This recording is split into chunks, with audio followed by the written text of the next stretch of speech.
Alright, here we are again, and this is Lecture 46. Congratulations, you have made it this far. And today what we're going to talk about is a little bit of an outgrowth of what happened as a result of World War II, something that we know of as the Cold War. Now, the Cold War is going to last pretty much, as far as historians are concerned, from 1946 or so all the way to about 1990-91. We just want to talk about the early stages of the Cold War at this point. We'll be talking about some other elements of the Cold War in later videos. But this is pretty much the birthplace of what we're going to call the Cold War. And exactly what do we mean by a Cold War, and who were the fighters in this particular Cold War? So without further ado, let's take a look here. The essential questions analyze the causes and consequences of the early Cold War. And exactly what do I mean by this thing, the Cold War? Well, the Cold War is, in essence, the conflict that existed between the United States and the Soviet Union after World War II. Look, as a result of World War II, there were two nations left standing. One, the United States, and the other, the Soviet Union. These two nations were the nations that, in essence, won the war, or could be given credit for winning the war. Sorry, British guys who might be watching this. And the British certainly did hold out phenomenally against Nazi Germany. But at the end of World War II, it was clear that the British place for their particular empire was diminished as compared to that of the United States. Now, of course, the conditions of the United States and the Soviet Union were very, very different. Had the United States and Britain emerged as the preeminent powers of the Cold War after World War II, things may have been different. Of course, history doesn't give us doesn't reveal its alternatives. So what was going on? Well, it so happened that the United States and the Soviet Union were both following very, very different political and economic paths. The United States were following the path of capitalism and democracy, at least a version of democracy that we seem to like. And that was not the case with the Soviet Union. The Soviet Union, they were pursuing a different path. They were pursuing a path of state communism that seemed to work for them. Or at least that was their purpose, their function, was to extend this. So these were two very different ideologies and two very different ways of approaching the world. And the United States, they're relatively incompatible. As far as capitalists are concerned, communism is anathema, and as far as communists are concerned, capitalism is anathema. So we have a real problem here, especially when we consider the fact that in the United States, the perception was that the Soviet Union was intending to spread communism throughout the world. The reason why that was a belief was because that is kind of a basic tenet of communism. The idea that we're going to have a global revolution that's going of the proletariat and create a classless society. So that was a severe, a certain fear for capitalists in the United States and the rest of the Western world.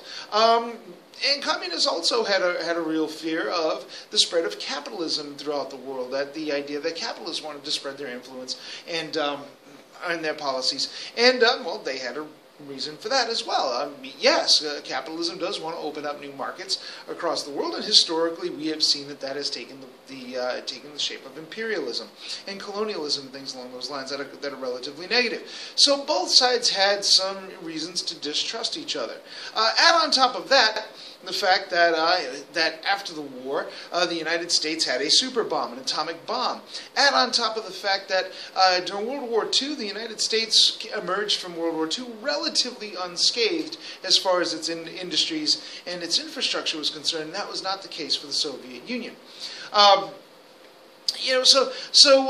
Also we've kind of abandoned this idea of the Atlantic Charter, because we've set aside spheres of influence, the Eastern Bloc countries for the Soviet Union, Southeast Asia, the Philippines, and the Western Hemisphere for the United States, which is kind of contrary to this whole idea that all these ideas that were put out in the Atlantic Charter.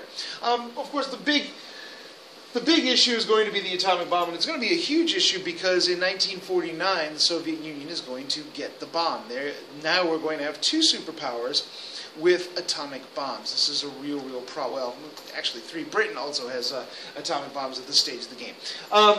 Now, so we have these two superpowers. The United States, of course, is going to host a restructuring of the global economy at a place called Bretton Woods, New Hampshire. Very, very fine place. You can visit it still. All of these major world leaders and economic leaders, including the great John Maynard Keynes, are going to meet in Bretton Woods, and they're pretty much going to map out the destiny of the global economy. We don't want to have another Great Depression that's ultimately going to lead to the rise of fascism and things along those lines. So this was a kind of a serious concern. And what they decided at Bretton Woods is that the United States was going to be the reserve currency. The dollar was going to be the reserve currency pegged to gold. So we're going to go back onto the gold standard. Franklin Roosevelt had gotten us off the gold standard during the Great Depression and during World War II. All right. We're going back onto the gold standard, and the Bretton Woods system also established the World Bank. The World Bank's job was to kind of regulate, trade, regulate marketing, provide loans to countries, and the IMF, the International Monetary Fund, which is supposed to make loans to countries that were having difficulties, namely those countries that were destroyed by World War II, but also to third world countries that are trying to develop their industrialization. So this was the point of the Bretton Woods system that was established. Now, the Soviet Union had been invited to this, but clearly they're not going to agree to a Bretton Woods system, which gives all this power basically to bankers and capitalists. They pull out of the agreement, and consequently they also pull out of any chances that they're going to receive help from the Western world in rebuilding their own infrastructure. They're on their own. Well, they and their Eastern Bloc countries, which quite frankly isn't going to help them all that much. So the Soviet Union is going to dedicate itself to state communism and to the spread of this communism.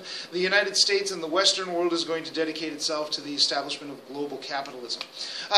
And this is going to lead to tremendous tensions between the United States and the Soviet Union. We also see some other elements. Now, it's one thing to get together and to kind of unify the world's economies, right? But we also have a situation where we're going to try to unify these countries politically, and we're going to establish a global governing body, so to speak, called the United Nations. So if you read the newspapers, you still hear things about the United Nations. A central person in the creation of the United Nations is going to be Eleanor Roosevelt, especially when it comes to drafting the Universal Declaration of Human Rights that outlines the rights that all people in the world have, not just a constitutional Bill of Rights, but an actual document that says all of these rights are inherent in every single human being on Earth. Period. End of story. Ish. So anyway, but she was a major person framing these universal declarations, this Universal Declaration of Human Rights. Now, this sounds like a great idea. So what we're going to have is we're going to have all these countries come together, and they will vote on international matters and how to deal with international matters. And maybe this time, unlike the League of Nations, which didn't include the United States, at least this time maybe we have a chance of avoiding future wars and conflicts. Well, maybe. Unless, of course, the victors of World War II kind of want their spoils and give themselves central locations on the United Nations.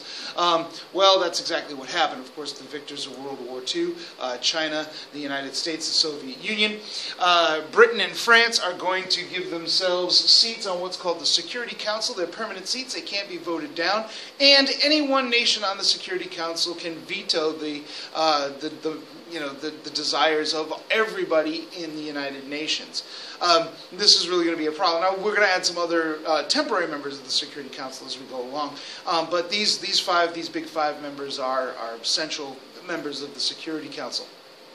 Now, right off the bat, you see there's going to be a problem. The United States representing capitalism in the Bretton Woods system and the Soviet Union representing state communism are not going to agree on any economic terms, and they're also not going to agree on anything that interrupts or interferes with their own particular spheres of influence. So what we've done is we've set up a system in which the Soviet Union will veto anything that the United States puts out there, and the United States is going to veto anything that the Soviet Union puts out there. So what could possibly go wrong? Well, now this is a period of time. The Cold War is a period in time in which we see the United States and the Soviet Union kind of engaging in this conflict. But the problem is, of course, that both sides have atomic bombs. In other words, both sides can literally destroy each other. The concept was called mutually assured destruction. We attack you, you destroy us, we destroy you, game over. So the United States and the Soviet Union are not going to be able to actually go to war with each other. This is really kind of a first time in world history where two competing world powers are just simply not going to be able to take it out on the battlefield. So what they're going to have to do is they're going to have to choose other ways of dealing with each other.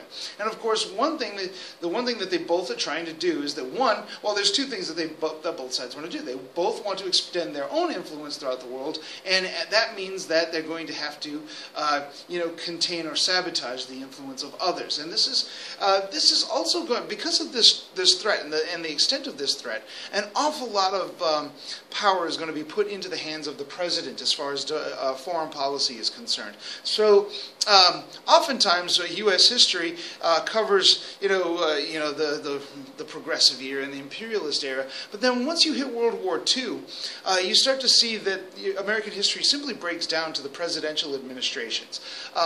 So this is part of what we might refer to as the imperial presidency. Of course, the first of the imperial presidents would be Franklin Roosevelt. I'm not going to quite do it that way. I don't necessarily think that's such a great idea, but we do want to talk about the presidents and their policies because they were very, very important and very central themes to American history at this point. Of course, the first president after World War II that we want to deal with is good old Harry S. Truman. Now, I'm going to talk a little bit about their domestic policies, but I really want to focus on their foreign policies and how they deal with the Soviet Union and the Cold War and other nations with regard to the Cold War. Now, Harry S. Truman he ended up taking over upon the death of Franklin Delano Roosevelt. We've had a span of time here with the Democratic Party who had been in charge for a very long time, and historically Americans don't let that happen for very long, especially with regard to party politics. It's very rare that we allow one party to just establish itself and perpetuate itself on for a long particular period. So people are starting to get a little bit weary of Democrats. They're getting a little bit weary of liberalism, and we're starting to see a bit of a conservative turn in politics going on, especially with some of the many major changes that are happening, and the fact that we have a very insecure situation. We have this conflict with a major world power that could turn into a globally devastating war, maybe even the end of civilization. And this tends to make people a little bit more cautious, a little less willing to invest in reforms, and kind of brings on a little bit more conservatism. So this is kind of what Harry Truman is facing.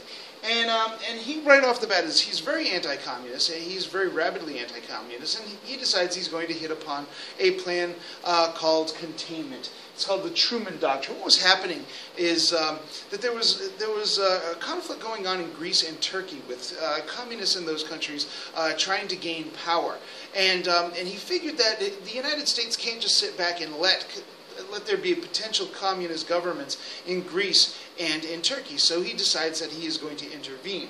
He justifies this intervention by saying he's standing up for the right of free peoples to defend their country from outside aggressors. Well, these aren't really outside aggressors, but whatever. The Truman Doctrine basically was, we're not going to allow communism to spread, and if we have to intervene militarily to stop that from happening, that's exactly what we're going to do. It worked. For the most part, Turkey and Greece did not become communist nations, although they are going to experience some very brutal dictatorships, especially the leadership of what were called the colonels in Greece are going to be especially brutal. But they weren't communist brutal, so hey, that works out for us. Also, too, we have to take a look at what's going on. We have to look at Germany. Germany's devastated and destroyed. And what do we know? We know that communists can make significant inroads in countries that have been devastated. So Harry Truman, Secretary of State, whom he inherited from Franklin Roosevelt, a fellow by the name of George Marshall, former general, decided to come up with a plan of heavy investment in Western Germany. Let's build up Western Germany and just rebuild that country and make it, in essence, a centerpiece of capitalism. And this is a pretty impressive thing. think about this. Think about a victorious nation paying and putting out billions of dollars to rebuild the nation that they had just defeated in a war. The United States is going to do this with both Germany and Japan. In Germany, it was referred to as the Marshall Plan. A similar thing was happening in Japan, and it seemed to do the trick. I mean, it worked. Let's face it. Two of our strongest allies in the world right now are Germany and Japan, and a big part of that has to do with the fact that the United States had significant investments in those countries and helped to rebuild those countries after World War II. This is going to become something pretty scary for the Soviet Union, and ultimately they're going to say, you know what we're going to do? We've divided up Germany into East Germany and West Germany, East Germany being a Soviet sphere of influence. But the city of Berlin is located in East Germany, and yet it is not an entirely East German city. Half of it, the western half, is a Western city, and the other half is an Eastern city. Why did they choose to do this? I don't know. But that's what they chose to do. What the Soviet Union is going to do in 1948 or so, 46 is they're going to say, hey, you know, we're going to just blockade the road leading to West Berlin so that Westerners can't go there. We're going to pretty much just take over the city. Of course, Harry Truman says, no, you're not going to do that, and he starts flying. But what's he going to do? I mean, he can't attack the Soviet Union, but what he knows that the Soviet Union also can't attack the United States. So he simply starts sending food and provisions to West Berlin, just flies over the blockade. Meh. Pretty simple. Eventually, the Soviet Union realizes it's kind of silly to keep a blockade when there's it's non-functional. So they drop the blockade and they open up West Berlin back to Western travel. In about 10 years, the Soviet Union is going to actually build a wall around West Germany to keep people from going. West Berlin, to keep people from traveling from Eastern Germany into West Berlin, because of the better economic opportunities that exist in that particular city. The United States, as a result of the Berlin blockade, the United States is also going to sponsor a very new innovation, something very new in American history, called the North Atlantic Treaty Organization. The North Atlantic Treaty Organization is a military alliance between Western powers, Atlantic Western powers, Britain, France, Spain, Canada, all these guys. They're all going to end up in a military alliance. It's the first time in American history in which the United States has actually engaged in an alliance, a military alliance during peacetime, and this NATO alliance continues to exist and continues to cause some contention in the world. Also, the Truman administration is going to sign on to something called the National Security Act, 1947. This is going to reshape the way the United States system of defense is concerned. Of course, before the National Security Act, we had a Department of War. Now we're going to have a Department of Defense. Okay. So we have a Defense Department. We're going to create a National Security Council whose job it's going to be to advise the President on national security issues, and we're going to create something called the Central Intelligence Agency. Remember the Office of Strategic Services that Franklin Roosevelt had during World War II to gather intelligence and basically commit espionage and things like that, to spy, as a spy agency. Well, we're going to formalize that now into what's called the Central Intelligence Agency that will answer directly to the President. And provide intelligence and also do a little sabotage, some little espionage stuff as well. Of course, the CIA is only expected to do this with regard to foreign countries. The CIA has no jurisdiction within the United States. Now, Harry Truman is also going to have a domestic policy. This domestic policy is in many ways related to what's going on outside with regard to foreign countries. For instance, there's always been a big fear of radical elements in the union movement. So we want to find a way to control that. Now, since union development in the mid 20th century, unions have gained a lot of power. In fact, there are many companies in which if you work for a company, you had to join the union for that company, and the union is what negotiated the contracts with the company. The idea was that, hey, look, the union is negotiating your pay and your contracts, and you're getting the benefit of having a union represent you. Well, if you're going to get the benefit of having the union represent you, you should be a member of that union, and you should pay union dues. There was a huge fear. First of all, companies and corporations hated that because it allowed the unions to gain a tremendous amount of power. But also,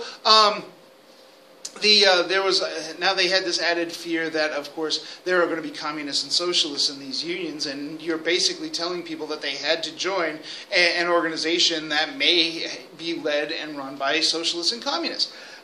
So we have to do something about that, and ultimately during Truman's time in office, the Taft-Hartley Act will be put into effect. That's going to make the closed shop, a business in which you have to join the union in order to participate in the business, is going to be illegal now.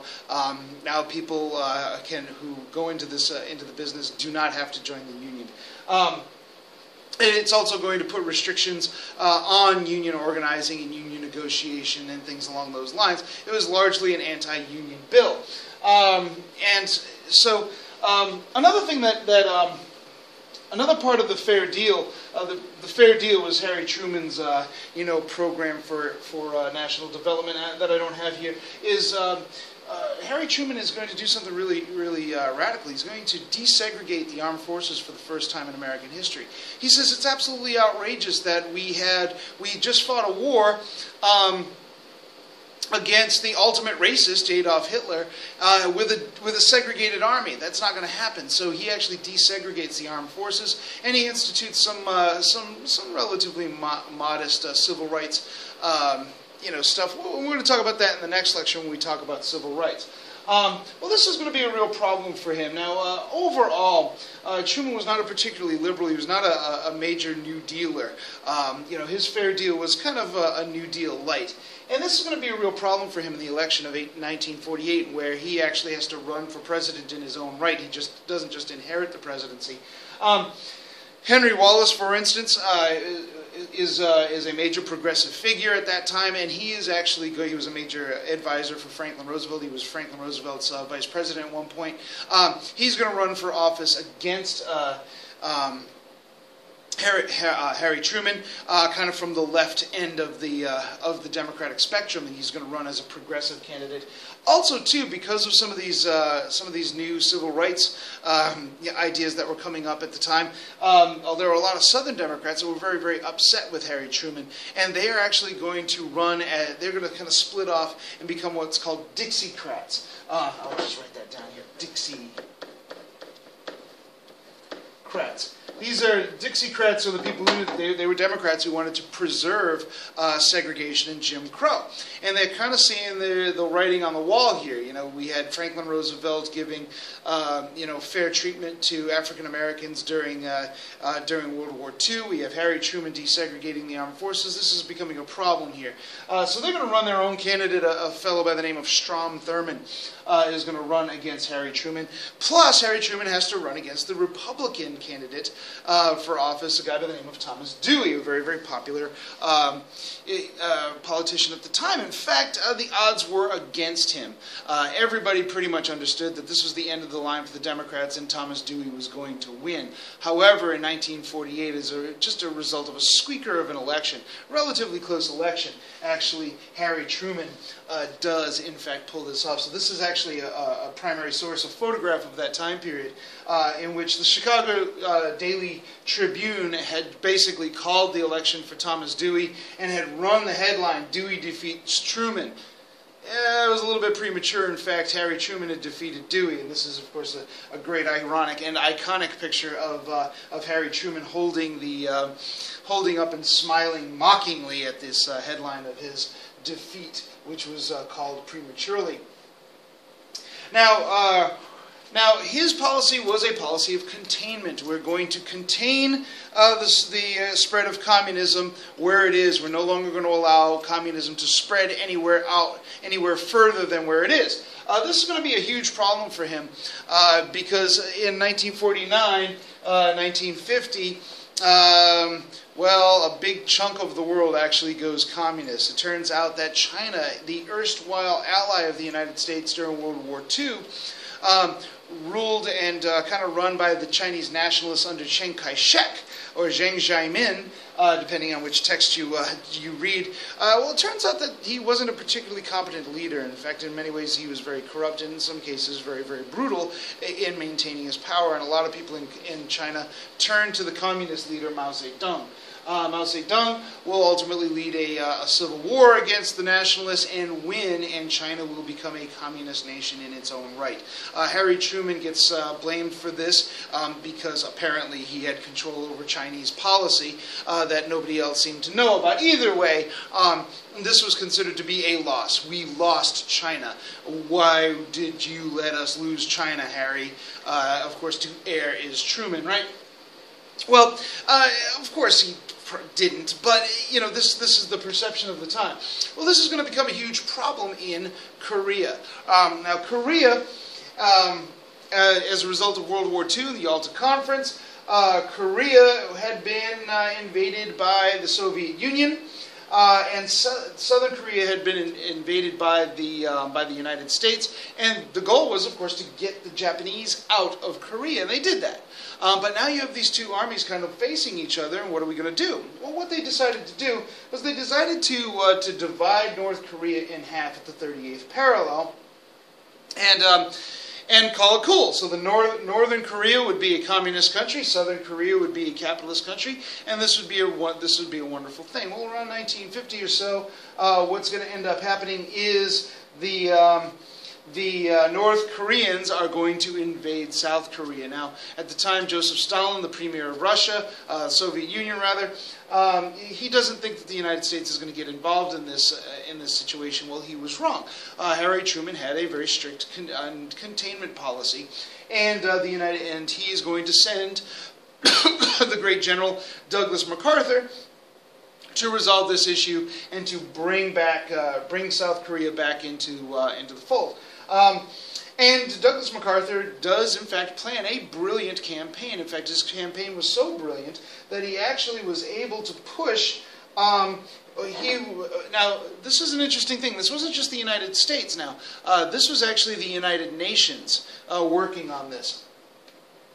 So this was the United Nations action. It was really interesting because the Soviets didn't think the United States was going to get involved in this. They didn't send any delegates to the United Nations, so without a Russian delegate, the Security Council was able to vote on this.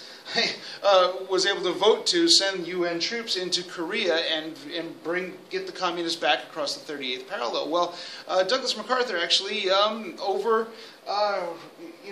it. He, in fact, is going to drive communist forces all the way back up and approach the Yalu River. Well, wait a minute, the Yalu River is the boundary between communist China and Korea. And the Chinese said, hey, wait a minute, don't get too close to our border.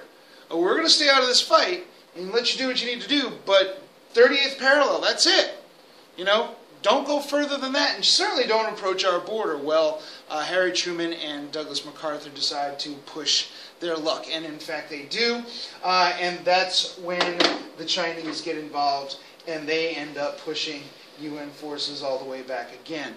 Eventually these forces will fight their way to the 38th parallel and there hold a stalemate between North Korean Chinese forces and UN forces led by the United States in Korea. At the time, of course, Douglas MacArthur was saying, hey, this is a real simple thing. We'll just bomb Beijing. We'll bring the fight to China and loosen it up, and then we'll take Korea. Real simple. And, of course, Harry Truman went, are you crazy? No, we're not going to attack China. We're going to leave it alone. And Douglas MacArthur tried to go over, the president's head, basically making appeals to the people to convince him to attack China. And instead of attacking China, Harry Truman fired Douglas MacArthur and replaced him. And this was a pretty courageous thing. And Douglas MacArthur was a pretty popular guy at the time, but he tried to, go over the commander-in-chief's head, and it cost him his job. Ultimately,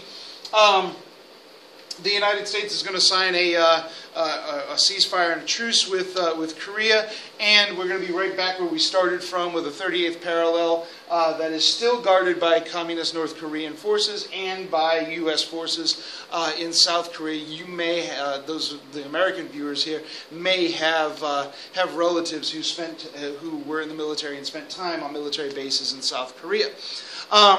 This is another very interesting thing. This was a major war. Almost 60,000, between 50 and 60,000 U.S. deaths. This was a major war, but technically it wasn't. The president had never gone to Congress to get a declaration of war.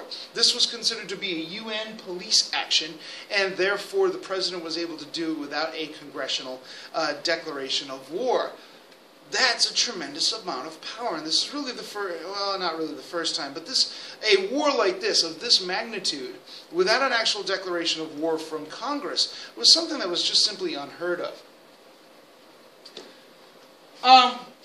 Now, also during this time, we've got a war, we've got China falling, we've got atomic bombs. I mean, this is a crazy time, but oh my God, for people, and it's not all that unrealistic that folks during this time period are going to get a little bit paranoid, and especially paranoid of the idea of communist infiltration in the United States. This was a big fear that the communists were going to take over in the United States, and then we would be living under a communist dictatorship. Some action that was taken, for instance, Harry Truman is going to sign into effect the Executive Order 9835, which is actually going to require loyalty oaths and investigations into the loyalty of federal employees. So if you were a federal employee and you happen to have socialist or communist sympathies, you're out. You're out of a job. You're done. Game over. Or you're simply not going to get the job regardless of your qualifications and regardless of your loyalty. I mean, you may be a communist who is loyal to the United States or a socialist who's loyal to the United States. Yeah, they're out there. Americans, by virtue of our right to free speech and free assembly, can be participants in anything that we want and still be considered loyal Americans. Well, not in the 1950s. So, at least according to this particular executive order, we have a McCarran Act, the Internal Security Act was also passed during this time, and this required that if you were a member, if you started a quote-unquote dissident group, like a communist party, or socialist party, or syndicalist party, or an anarchist group, or whatever, you actually had to register with the federal government, which of course takes away the whole point of having these dissident groups. And what's the likelihood of a dissident group actually registering with the federal government? The federal government was keeping lists of groups that it considered to be subversive. These groups included, crazy groups like the ACLU, which is a group dedicated to fighting civil rights. Either way, we were keeping lists, we're keeping track, we're registering dissenters, we're requiring loyalty oaths, and guess what? It gets worse. Now we had something like this back in the 1920s with the Palmer raids and the Red Scare of the 1920s. Well, now we're gonna up that game a little bit. The House Un-American Activities Committee. Guess what? We remember them in the 1920s. Well, they're back, and they're better than ever. And these guys are going to go in and they are going to hold hearings on cultural figures that may be subversive. Of course, there were some movies that had been made. Some of them were pro-communist, pro-Soviet movies. Some of them just kind of had themes that could be looked at as kind of socialistic-y. And we can't have that. We're not going to have any more of this stuff. America's going to be dedicated to just Americanism, and you have freedom of speech so long as you're pro-American. You have freedom to think so long as you're pro-American. So the House Un-American Activities Committee is going to see to it. They held hearings, especially with regard to Hollywood, the movies and writers and stuff like that. Major figures like Ronald Reagan, who was a famous actor at the time and the leader of the Screen Actors Guild, Gary Cooper, folks like your major screen personalities are going to get up, cooperate with the House Un-American Activities, name names. Hey, I think this guy's a subversive. This guy's a subversive. We're going to call them in. There were some courageous individuals who went in there, and of course I'm showing my bias here.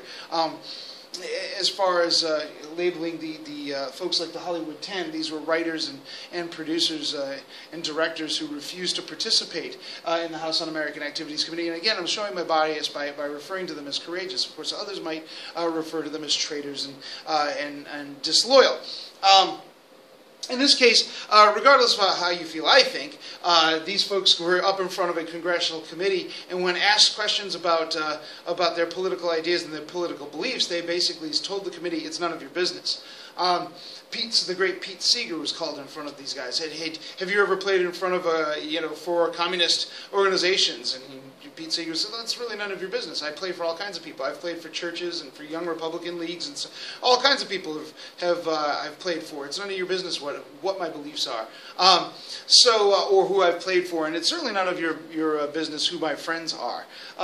And people who refuse to participate and cooperate with this particular committee ended up getting blacklisted. In other words, they were no longer allowed to work. Some of America's great writers, like Dalton Trumbo, was blacklisted because he refused to participate with the House Un-American Activities Committee, and therefore anything that he wanted to write at this point, he had to use pseudonyms, he had to use false names in order to get anything published, and it really diminished his ability to put his name out there associated with his work. It also doesn't help that during this time period there were legitimate spy cases, such as the case of Alger Hiss as one of them. I'll write that down. So Alger Hiss. And another great couple, Julius and Ethel Rosenberg.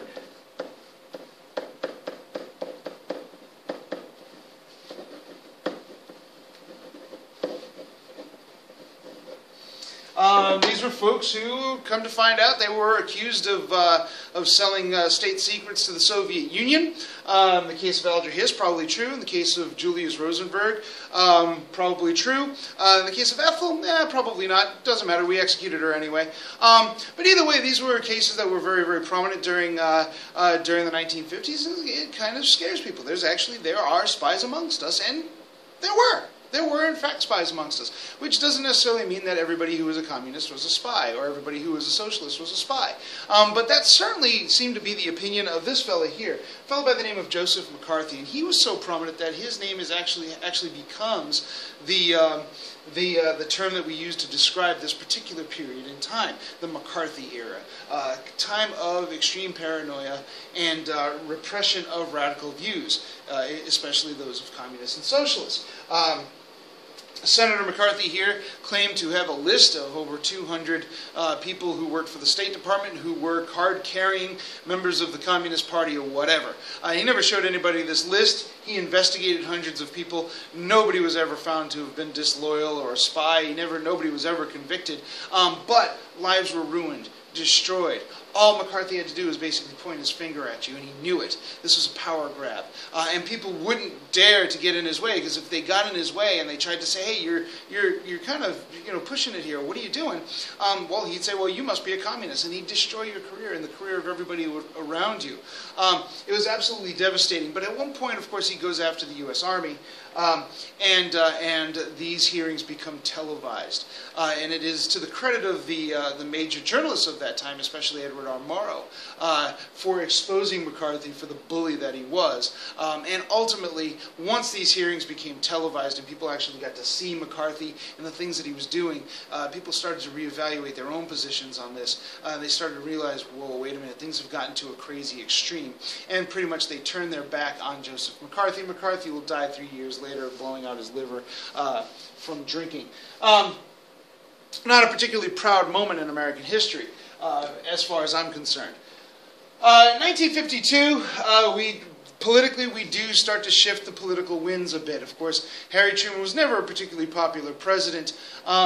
And in 1952, an extremely popular guy is going to run for president. His name, of course, Dwight David Eisenhower. Dwight Eisenhower did a little thing, that got him some popularity. Namely, he won World War II. So this guy was insanely popular. He's running as a Republican. He was a moderately conservative guy. And he's going to win handily in 1952. Now, also among the contributions that Dwight Eisenhower gave is he introduced the world to Richard Nixon. Well, the world had already kind of seen Richard Nixon. Richard Nixon was kind of a McCarthyite and a communist hunter, before he ran for vice president. since Eisenhower was a relatively moderate guy, he figured he needed somebody who was a little bit more to the right of the scale, so he got Richard Nixon on there. Richard Nixon got into a little bit of trouble.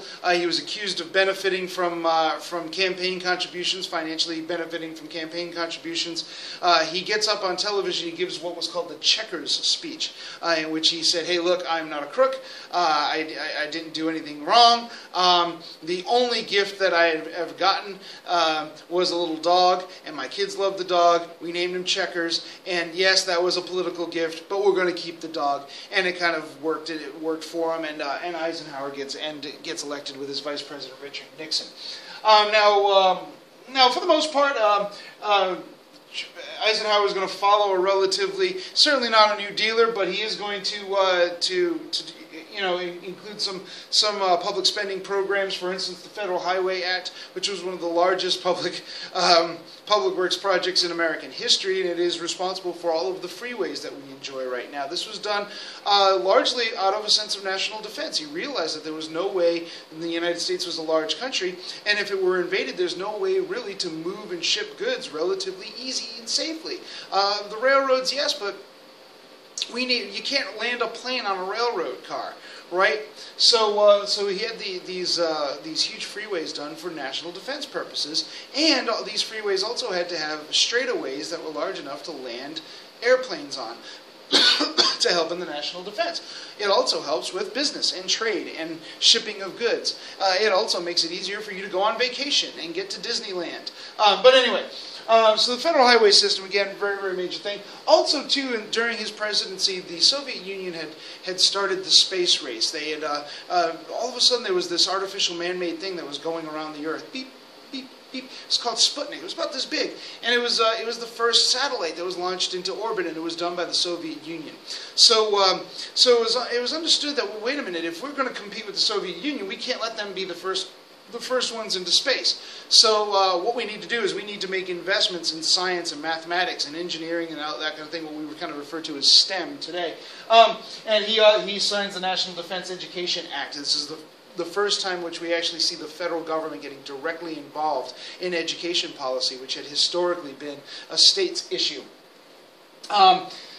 Also, too, during this time period, Joseph Stalin croaks. He kicks the bucket, he dies, whatever. And not a particularly good fellow.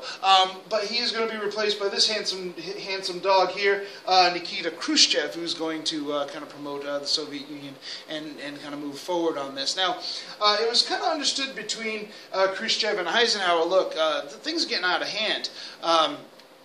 Maybe we need to come together, maybe we need to have a little chat about how we're going to conduct ourselves and maybe kind of back off on some of this Cold War stuff.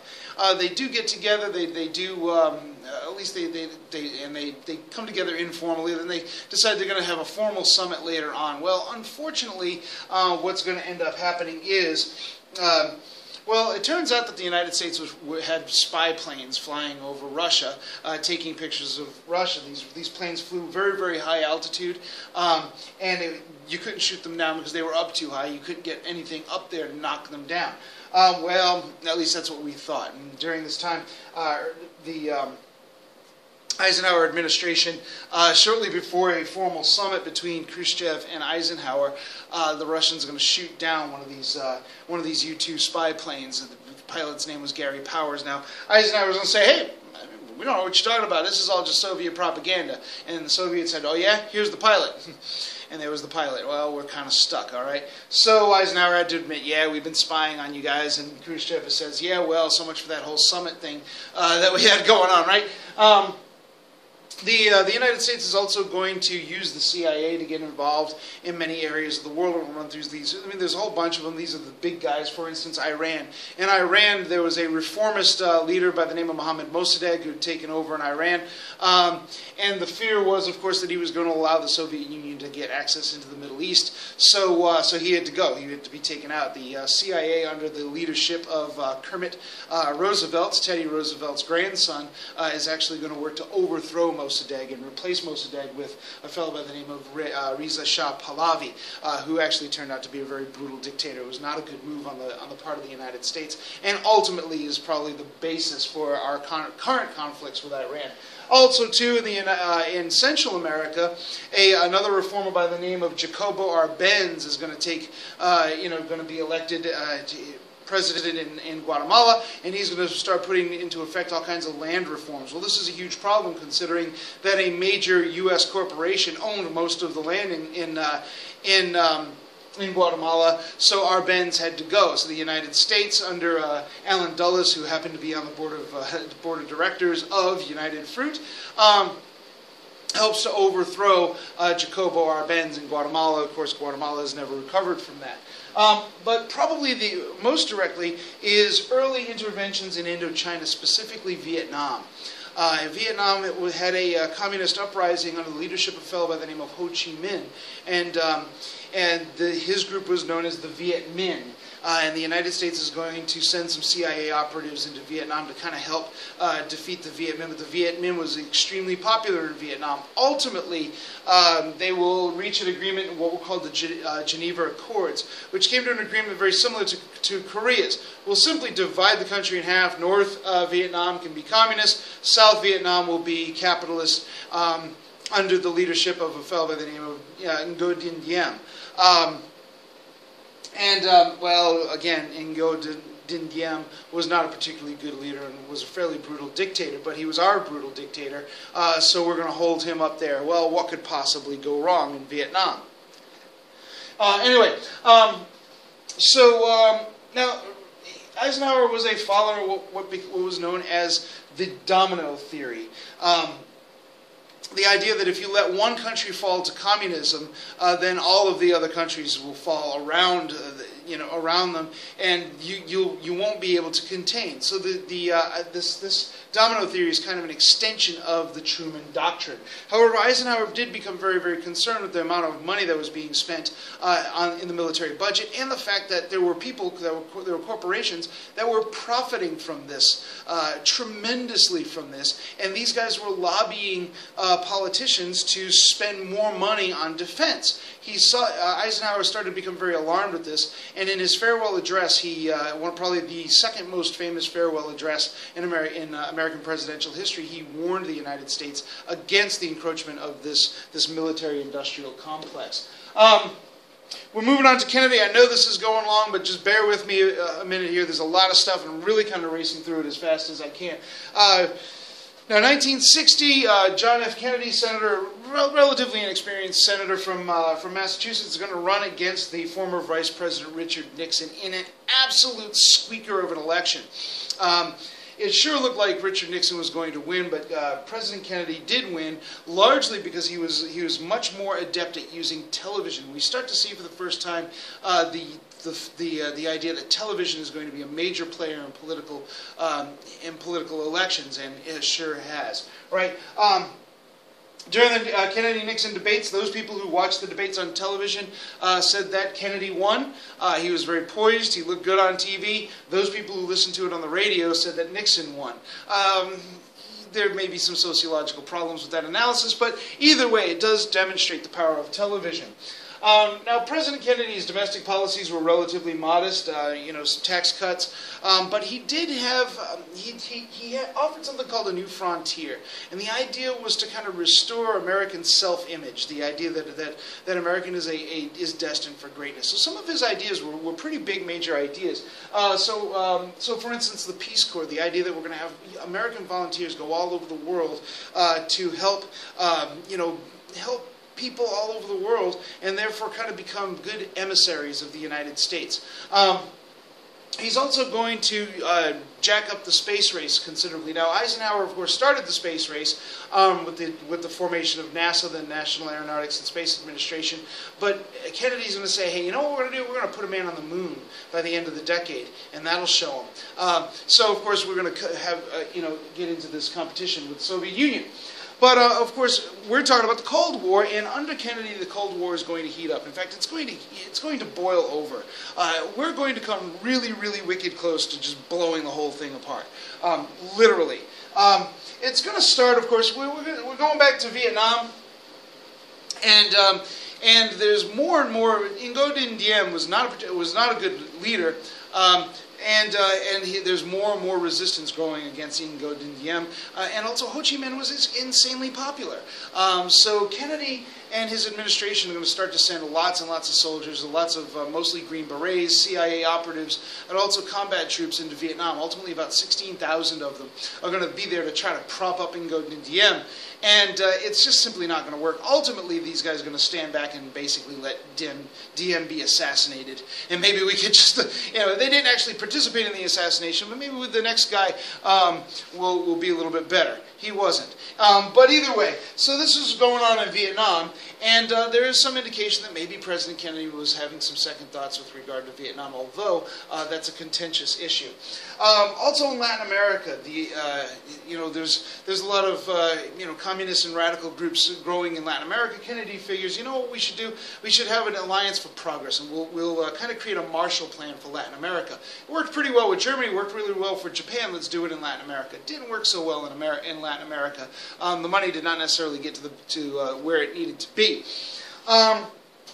But ultimately, the Cold War legacy of John F. Kennedy is going to rest on Cuba. Now, in 1950, Cuba, there was a revolution in Cuba, and Cuba became a communist nation supported by the Soviet Union. Now, there was, of course, all these attempts to get rid of the communist leader of Cuba, the fellow by the name of Fidel Castro, and ultimately it boiled down to a plan that was started under the Eisenhower administration, the idea of supporting an invasion of Cuban nationalists into Cuba to overthrow Castro with support of the United States, American air support. At the last minute, John Kennedy withdraws the air support, and consequently the invasion of Cuba at the Bay of Pigs became a fiasco, and the nationalists are going to lose badly. It becomes a huge slap in the face.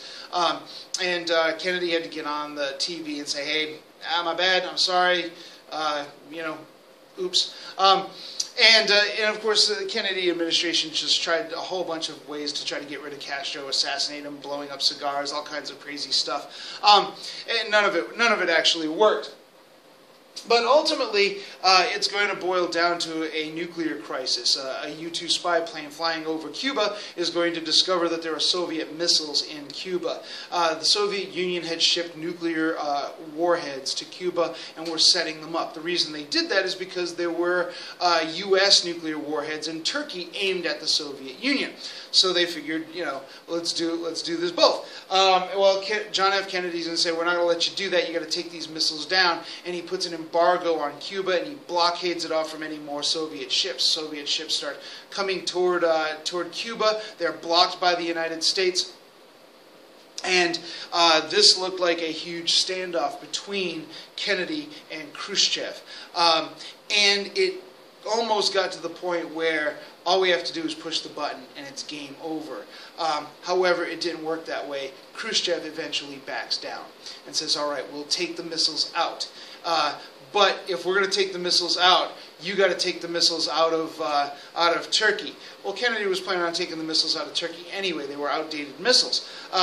But he said to Khrushchev, hey, look, we'll take the missiles out, but it has to be a secret. You can't tell anybody we're taking them out. And Khrushchev says, all right, we'll do it. We just don't want to have any more of this. Well, this was huge. Basically, the United States and Soviet Union almost blew up the world. I mean, this is big. This is probably the biggest thing we've ever talked about when you really stop and think about it. And it looks like both Kennedy and Khrushchev stood back at what they almost did and went, oh, we can't let this go on. Khrushchev and Kennedy will eventually meet, and they will start to make arrangements to kind of draw down some of this Cold War posturing, including a nuclear test ban treaty and some other areas there. And as kind of a start, a show of hey, we need to back off on this a little bit. However, in November 22nd, 1963, any plans that Kennedy may have had for his administration came to an abrupt end when he was assassinated. Now, I'm not going to get. I'm not mentioning Oswald. Oswald is the guy who was who's credited for the assassination. I'm not going to get into any of the conspiracy theories and any of that stuff right now. Maybe there'll be a later lecture or supplemental on this particular issue. It is an issue that has never died. President Kennedy will be the fourth and hopefully the last president to be assassinated at a very critical time.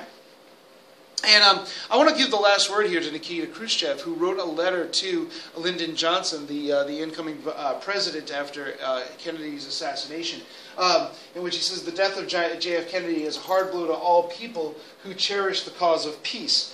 I shall remember my personal meetings with President J.F. Kennedy, a person of broad outlook who realistically assessed the situation and tried to find new ways for negotiated settlement of international problems which now divide the world." And it is reported that upon hearing about Kennedy's death, Nikita Khrushchev actually cried.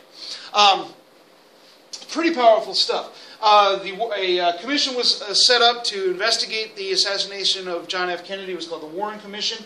And they concluded that this was the act of a single man, Lee Harvey Oswald. And of course, that has never been a satisfactory answer, giving birth to a whole number of conspiracy theories with regard to the assassination of Kennedy. Now, what was the impact of the assassination of Kennedy? Unfortunately, history doesn't necessarily reveal that. We tend to like to think about the positives and assume that things would have been better had Kennedy been allowed to at least fulfill the rest of his presidency. But alas, that was not the case.